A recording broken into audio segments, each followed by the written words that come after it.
Okay, we're going to come into the corner of a double wedding ring edge here. This is the corner that makes everybody afraid when they're putting on their bias tape, so I'll just do a quick demo like we did in class. You have a 2-inch wide bias tape that's been folded in half and pressed.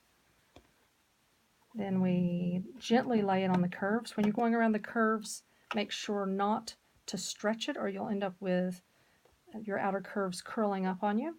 So I'm going to do a 1/4 inch seam allowance. Now this is all done after you've finished quilting your entire quilt. Now we're going to try to get the needle to hit right where all of that comes together. We're going to try to pull our bias tape over. We can feel where that is. You can feel where that all joins together. We want to come in, add a 1/4 inch seam allowance, and we will go where we think it is, and we'll stop and sink the needle, pull up the tape, and have a quick glance underneath. And I can see, nope, I need at least one more stitch. I'm going to do that by rotating it by hand. I'll pick up that stitch by hand here. Have another quick look. Is that in the corner? That looks like it's perfectly in the corner. So I lift my presser foot and I turn the quilt. Now I'm not going to maneuver using the bias tape. I'm going to actually pull the quilt back.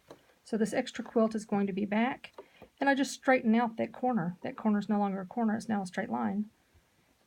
And without getting wrinkles in this bias, put the foot back down and come out same way, 1/4 inch seam allowance. Just making sure you don't stretch it. Once you've come out of that corner, just as soon as you've come out of that corner, you want to start making sure there's plenty of easing in there so it's nice and gently laid, not stretched. And we'll just come around to here. And I'll put that to demonstrate what to do next. Now if you look here at this intersection, we've stitched right up until there. We've got the only fold that's created is in the bias itself. It's not in the quilt and it's not in the extra bias that's going to be folded over.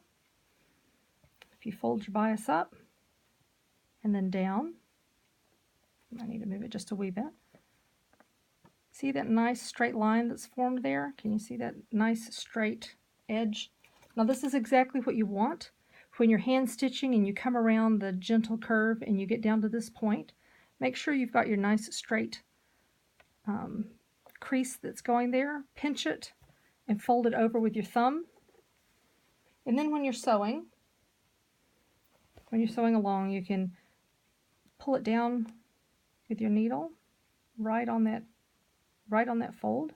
Pull it down with your needle and you'll end up with a nice sharp crisp edge. You sew around to the curve, pull this down with your thumb, hold it in place, and then you have this nice sharp crisp line that makes it a nice point on both sides. You have a point on that side and a point on this side.